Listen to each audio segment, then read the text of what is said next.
Hello, and welcome to What is Innovation, the podcast that explores the reality of a word that is in danger of losing its meaning altogether. This podcast is produced by Outlast Consulting, LLC, a boutique consultancy that helps companies use innovation principles to solve their toughest business problems. I'm your host, Jared Simmons, and I'm so excited to have Johnmark Oudersluys. Johnmark Oudersluys is the executive director of Citylink Center in Cincinnati, Ohio. He's also a personal friend, and I am excited to welcome him to the show today. Welcome to the show, Johnmark. Thanks, Jared. Thanks for having me. All right. There's so many places we could go, and I'm excited about the conversation. You've done so many different things. Been a consultant. You've been in operations. You've worked at companies like Chiquita and a lot of other large companies. And I'm most intrigued and inspired by your nonprofit work, which is sort of where we met, and you've continued that work into this amazing organization you've built. And I'm excited to talk to you about your thoughts on innovation and explore a bit about Citylink and what you've got going on there. Awesome. So I like to kick off every conversation with the same question. What in your mind is innovation? I believe innovation is activating insights. Activating insights. Okay, tell me more about that. So I think that there's a lot of innovative ideas. There's a lot of innovative thoughts. For me, a lot of times, those insights have come from taking something you see in one place and reapplying it in a different way, in a different environment or different context, or taking two ideas and combining those into one. Mm-hmm. But I think the world has a tremendous amount of incredible ideas, but the activation of those and the action orientation around bringing those to fruition is where things go from a beautiful concept to difficult implementations. And so I think it's really around the activation where I see innovation go from the conceptual to the practical. Right. And in that definition of innovation, that activation, I'm a chemical engineer, can't shake it. But when I hear activating, I think of activation energy. Yes. And you're one of the most energetic guys I know. And particularly passionate about this space. Tell me about the importance of energy in kind of activating those insights. Yeah, I think that I once heard a quote that the richest land in kind of all of the world are the grave sites, because there are so many unborn ideas that want to die there with people.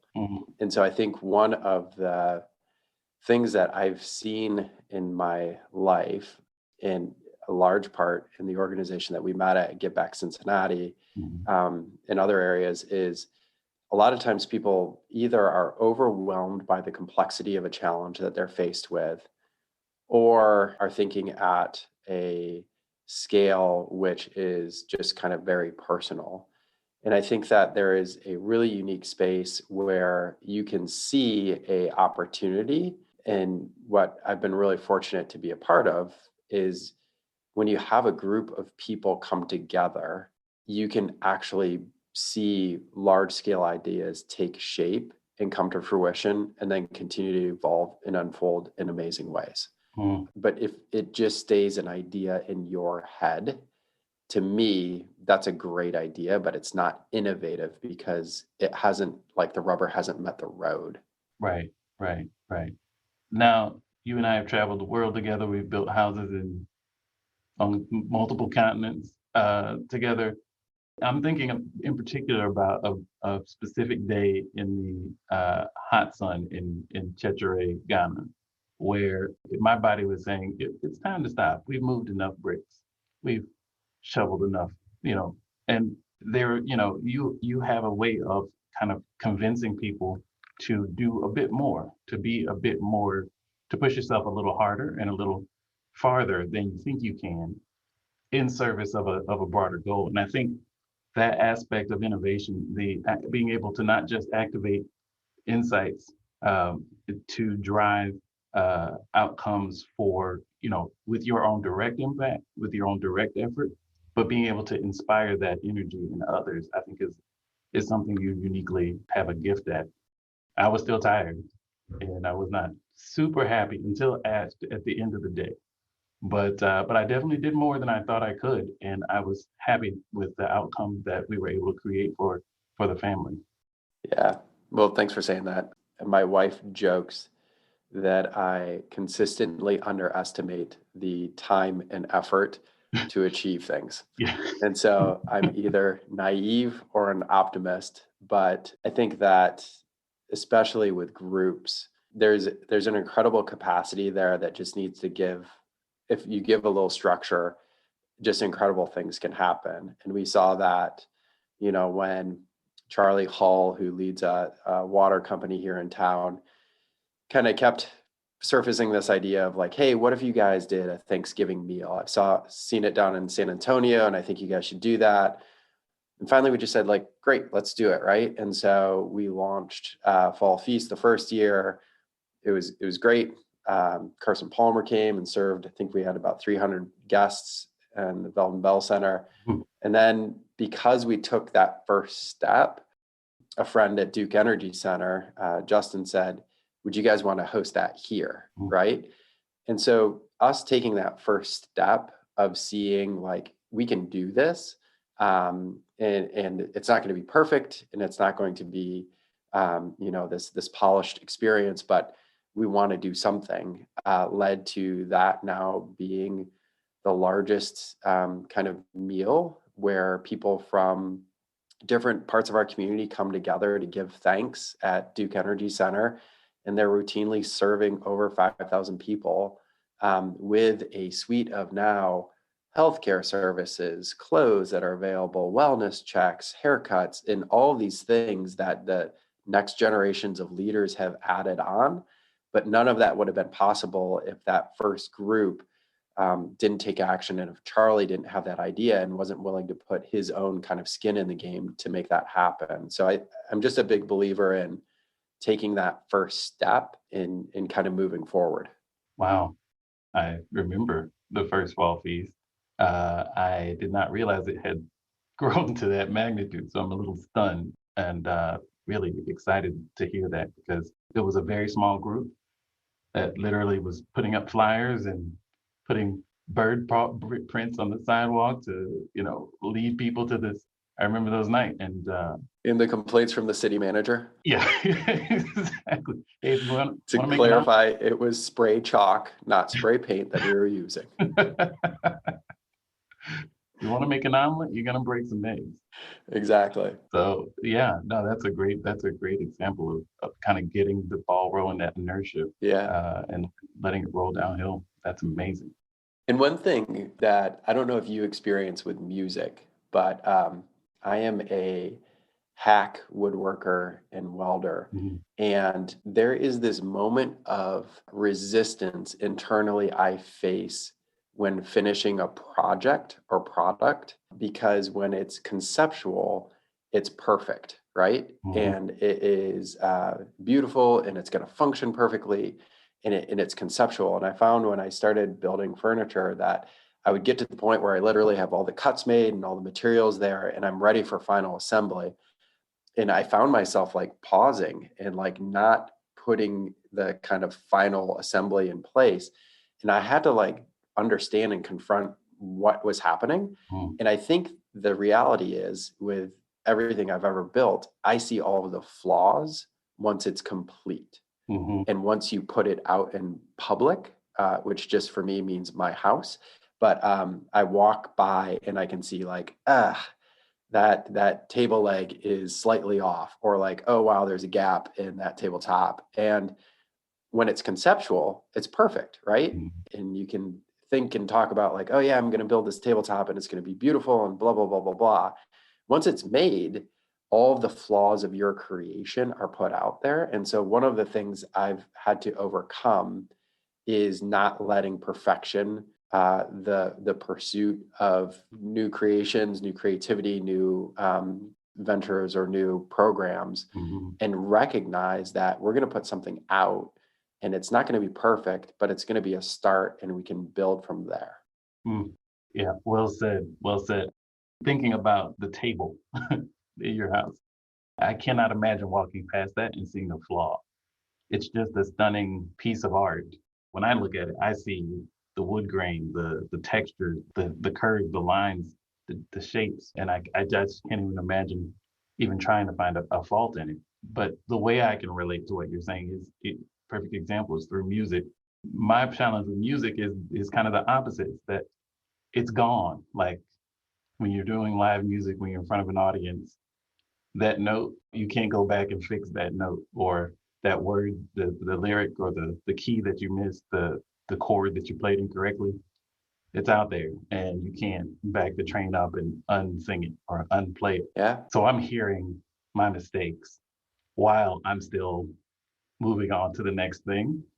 And I think that's a great training, like the process you described, I think it's a great training for how to continue to try to perform at your best, knowing that the things you left behind were not up to your standards, not letting that affect the next thing and still being confident enough to keep pushing. Yeah. And probably recognizing that nobody caught the missed note that you played, right? Yeah, I'm still working on that. Yeah, but it would be obvious if you stopped playing. Right. If you hit a missed note and you're like, that's it, I ruined the song, I'm out of here, right? Right. Like everyone would know then. But I think we can be our own harshest critics because we've got the idealistic nature of the concept in our mind. Mhm. And so when it comes to the actual execution, we are the most cognizant of the kind of the difference or the gap between what our ideal was and what we actually put out. And even as like you as a business owner and you launching, this business is you could have an ideal of what that looks like, but you probably see and are cognizant of like, here are the three things I would have done differently or five things I would have done differently, when the public isn't aware of those at all. And I think that's the tension that you face when creating or innovating or putting something out to the public in that realm. Yeah, that's exactly right. That's a great segue to getting you to tell me a bit about Citylink. Yeah. So after growing up in Michigan and going into the automotive industry, like you're supposed to in Michigan, I was really, really fortunate that went into a management training program, which was a clever way for them to slide you into a customer service job and have you answer hundreds of phone calls from customers and seeing if you sank or swim. And then they rotated me around to international and marketing and distribution and customer service down there, and then manufacturing. Mm. So what that did is it gave me a really practical hands-on view of organizations, entities, structures, and all those things, which was great. And then I had a similar opportunity with Chiquita Banana Mhm. to do kind of the same type of thing.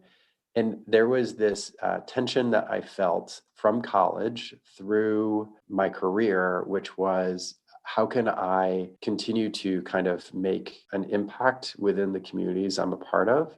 And I had actually gone back to grad school between my first corporation, Federal Mogul, and then Chiquita, and gotten a degree in economic policy and kind of sustainable growth and all that fun stuff out at Thunderbird. Mm. And I found myself back in corporate, which was great opportunity, but there was this tension that was always there. And one thing that I was advised to do by a mentor was like crafting that personal mission statement.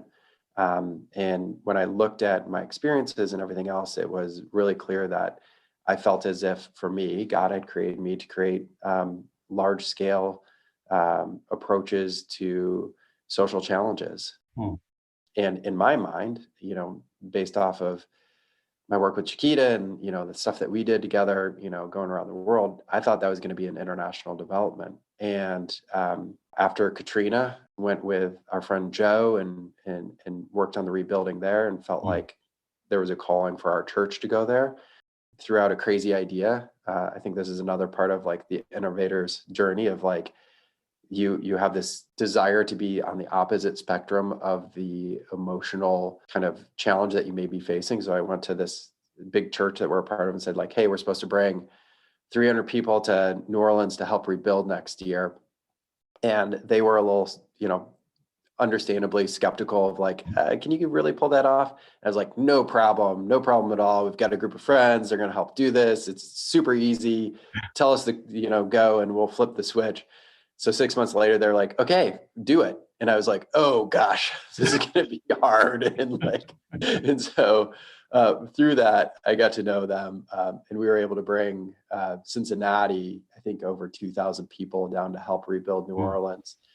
And there was a moment there where it was just really clear to me standing in the back of the room and watching people prepare to go help our country with what was for me, a profound crisis of identity of, do we really care for our neighbors?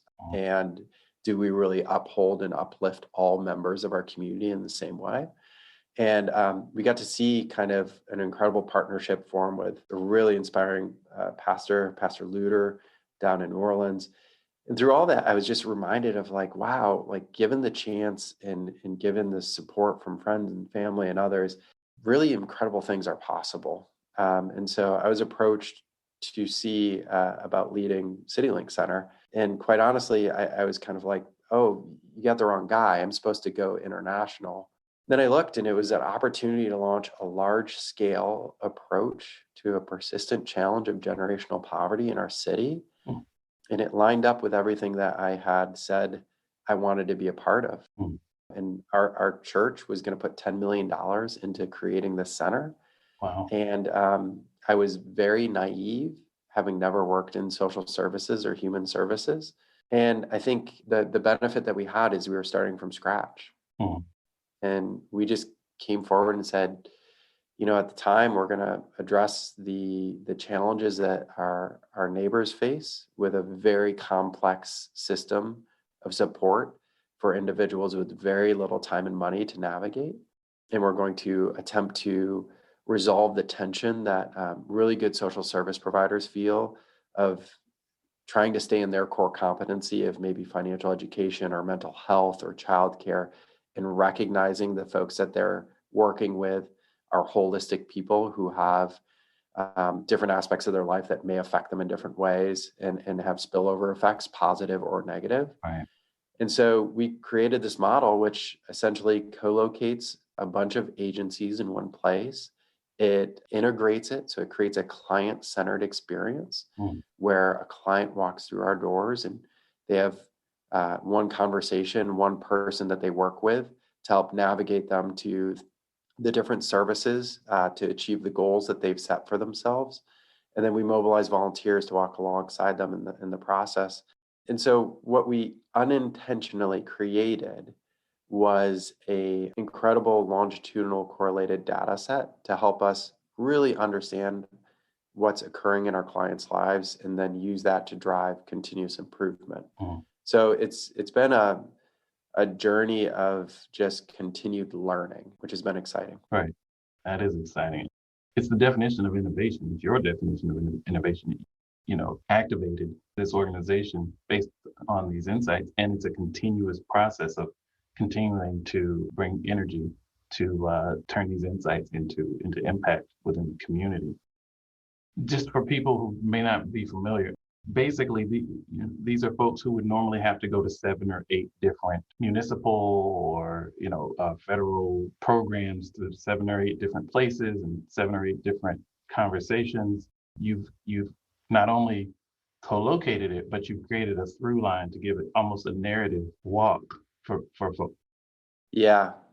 And something I previously did not think about or appreciate, because when we were doing the landscape assessment, and we were really fortunate to have a great team that preceded me with a tremendous amount of research and a bunch of Procter and Gamble folks who did an extensive amount of market research. You look and say, we have 86,000 people in poverty, but we have over 2,000 social services spending over $1 billion a year. And so they, had the great insight of our community was program rich, but system poor.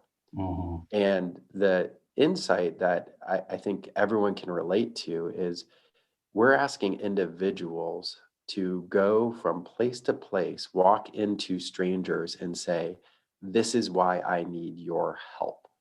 And I am somebody who will try and move a couch upstairs instead of asking a friend for help, Mhm. how much more are we asking of individuals to walk through doors, meet perfect strangers, and say, I need your help, only to find out maybe you came on the wrong day, you're the wrong kind of family composition or income level. Right. And so we've asked people just to go from place to place to place and repeat a story of their deficits. Mm. And that can lead to just this emotional resignation of these organizations aren't really there to help me, and this is just too complex, and my life can't really change. And so the whole foundation of our launch was that we wanted to create that client-centered process where they come through and they just have one conversation. And so we were able to aggregate the qualifying criteria across the 14 agencies in-house, collect that information once, have them sit down with one person who's on our team, a service coordinator, have that conversation once. And so what we're really trying to do there is bring a level of honor and dignity and respect to individuals to prevent them from having to, one, navigate the geographic kind of barrier that you described. It would take somebody over 7 hours to get to all the agencies that are inside this building. Oh, And two, the emotional barriers of really just telling your story over and over to strangers. right. So that was our original kind of founding premise of why we were launching this model. Fascinating. So what's next for Citylink? We're talking about innovation, we're talking about moving things forward, but what's next? Yeah, there's a great article we read. It was about the kind of data and analytics revolution that took place in baseball, and it was called How the Curious Won. Mhm. And I think that we, again, didn't know what we didn't know when we entered this space. And so our premise was we've got all the right ingredients in town, and we just need to pull them together in a different context in order to better serve our clients. What I've come to appreciate and believe is that we've got some fundamental issues with our sector as a whole. Mhm. Um, and the organization that you and I have been a part of, called Praxis, Mhm. labeled this as two fundamental flaws in the nonprofit structure: the stakeholder gap, which is our clients are not our paying customers. Mhm. And so therefore we are shielded in the nonprofit sector from the market forces that would typically drive innovation and typically drive efficiencies. You can have a nonprofit who doesn't have good outcomes survive for decades because they tell a good story and they show a lot of activity. So it'd be like a burger joint that buys a lot of ingredients and flips a lot of burgers, doesn't have any sales, and but has a great PR campaign, Yeah. and somehow some independent third party is just funneling cash to them, even though needs aren't being met and aren't being satisfied. Mhm. So that's a real fundamental flaw, and it goes hand in hand with the other piece that they identified, which is the nobility trap, which says, "Hey, Jared, you're a harsh business person. I am an enlightened social worker and leading a social service agency. So you shouldn't ask me hard questions Mhm. because I've dedicated my life to this." So we've lost two things that can drive innovation. One is direct market feedback that would drive changes in our sector Mhm. with the economics associated with that. And then two is kind of the competition and constructive feedback and criticism that you see happen in the marketplace through market forces and just through the clarity of understanding what your goal is. Right. Right. I can see how that sort of dynamic could be reinforcing, self-reinforcing in terms of, what keeps the lights on, what keeps paying your own salary, being completely disconnected from what you're what you're there to generate, what the impact you're there to create, in a lot of ways. If we think about that gap, the stakeholder gap, that seems to me, and again, I consider myself an informed outsider to the space, having dabbled a little bit in it for a little while. It seems like the more addressable and more easily closed of those two. If you can convince the stakeholders to connect their funding, their input to the organization's output in a way that creates that reinforcing cycle. It seems like that could be a way of trying to start to work on that again. Absolutely. There's a great quote that we repeat often here in our walls that comes from the Leadership Challenge. And it just talks about why innovation is not natural. And it says that leaders must challenge the process precisely because any system will unconsciously conspire to maintain the status quo and prevent change. And I think when I was back in the consulting world, a lot of things that we would do is we would go in and look at organizations or look at processes, and you would map the process and drive standardization in order to drive efficiency, which is good. But you also, through doing that, are creating a lot of systems and structures to support scalable growth. Those systems and structures, I loved their verbiage of will unconsciously conspire. Yeah. So it just becomes more and more difficult to make change. So when you look at our sector and you think about how things have been done for centuries in the rapid growth of the nonprofit sector in the last 50 years, and there is that disconnect between feeling good about the work and actually doing good with the work. Mm-hmm. And so there are systems that need to be changed. And we are really fortunate that we're in current conversations with a couple of funders taking a creative look at how do we link our outcomes with your funding. Mm. And it was great conversation. And, I think one of them was a little taken back. They were like, so you don't want us to write you a grant for X amount of thousands of dollars. Right. And we were like, no, we only want that money for our collaborative, which includes a slew of great local and national partners, Mm-hmm. if we meet the outcomes. Wow. But it takes a risk for a nonprofit to do it. Mm-hmm. But I think that if we're truly, truly pursuing what we feel called to and what we are compelled to see, which is true economic opportunity for all of our neighbors to thrive, we have to take a look and say, what we're doing isn't working, and what are the levers that we could use to drive change? And our team is fully aligned around, if there is another organization which can outperform us, they should get the money. Mm-hmm. Right. That is counter a bit to the system and its unconscious conspiring, but a conscious correction for it is possible. You're demonstrating that. You're showing that these systems are not is that you don't have to have a fatalist sort of view of this. It's just acknowledging the challenge, getting the challenge out on paper in front of you, acknowledging this confirmation bias so that you can address it, not so that you can say, well, this is the way of the world and how things work. So let's just get back to reinforcing it. I think the way you take a quote like that and turn it into the foundation for an approach to overcoming it is important and novel and rare in the nonprofit world and innovative by anybody's definition. How do you think about advice? So I'm sure you're approached a lot. You've built a successful nonprofit and a successful organization. I'm sure you're approached by a lot of folks for advice. Do you have any advice for current and future innovators out there? Yeah. So I think that kind of what we've touched on a little bit, a big piece of my formation was going really broad in my career.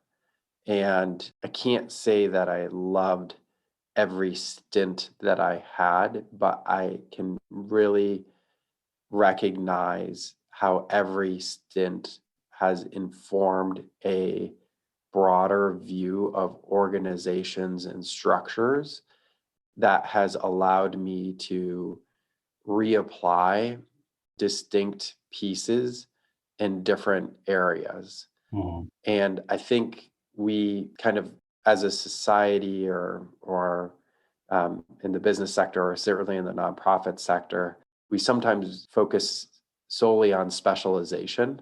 I mean, we're asking 18-year-olds to declare what they want to do for the rest of their life. And I think it's figuring out how can we rotate and get that learning. And that can most naturally happen in larger entities or corporations.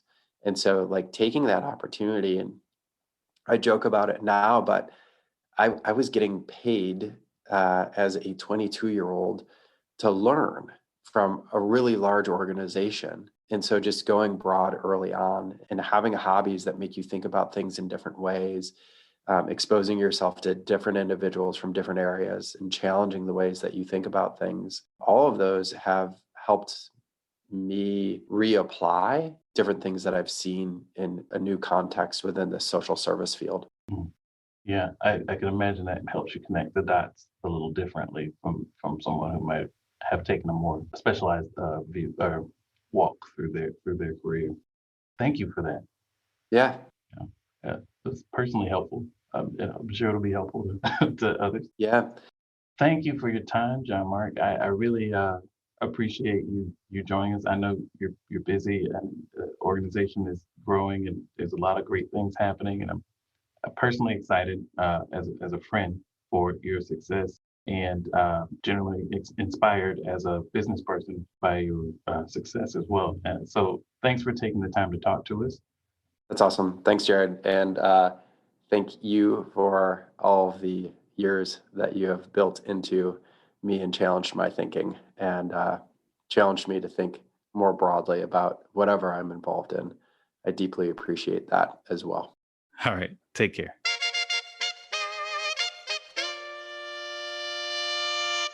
We'd love to hear your thoughts about this week's show. You can drop us a line on Twitter at Outlast LLC, OUTLAST LLC, or follow us on LinkedIn where we're Outlast Consulting. Until next time, keep innovating, whatever that means.